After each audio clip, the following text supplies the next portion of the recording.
López encarna el verso del alemán Hölderlin: poéticamente habita el hombre en esta tierra. El mismo verso que inmortalizara Martin Heidegger en una célebre conferencia de 1951. Marga López habita el lenguaje. Parafraseando al filósofo diremos que el lenguaje es el hábitat natural del ser humano. Sin embargo, son pocos quienes se percatan en ese ejercicio de distracción que es la vida cotidiana de la potencia creadora del lenguaje.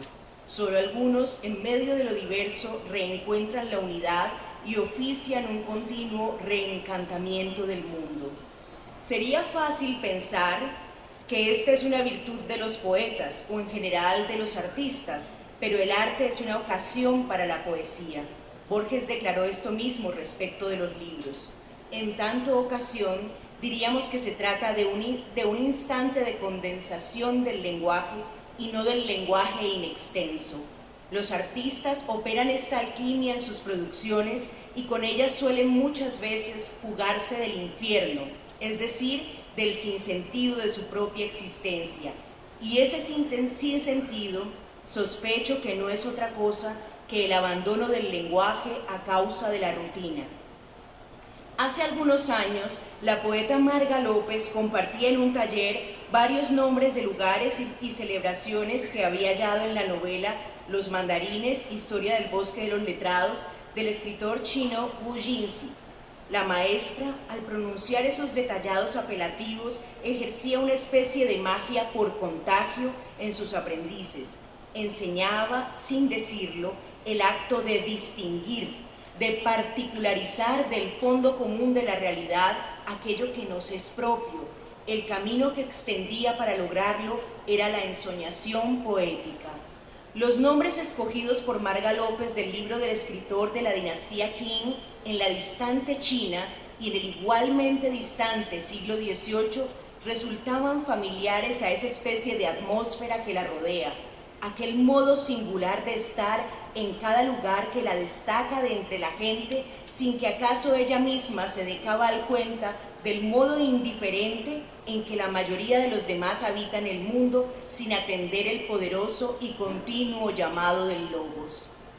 Desde una pequeña casa campestre de la Ceja del Tambo, en el oriente antioqueño, se extienden hacia el Monte Capiro los violines de la suite número 3 para orquesta de Johann Sebastian Bach.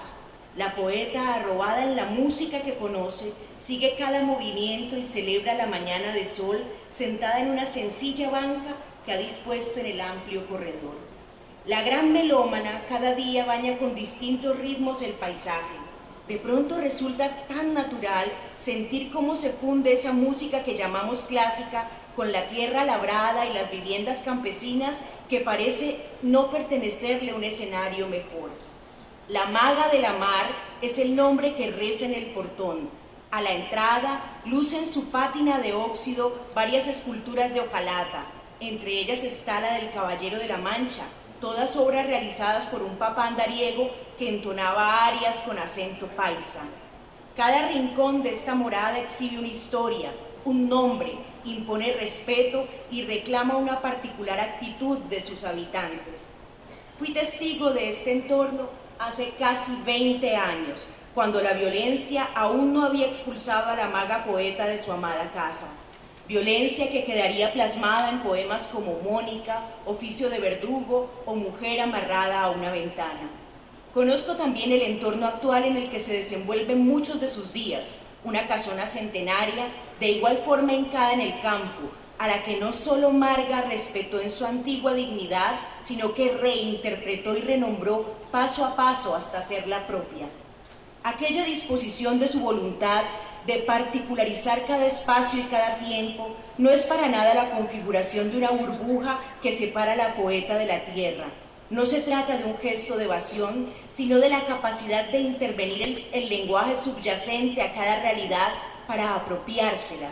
Pero el lenguaje que interviene al lenguaje, en su caso, es el de una poeta capaz de consustanciarse con el todo. Así es como esta mujer dialoga con el mundo antiguo griego, con el maya, con el de la China imperial y con el de los Andes colombianos.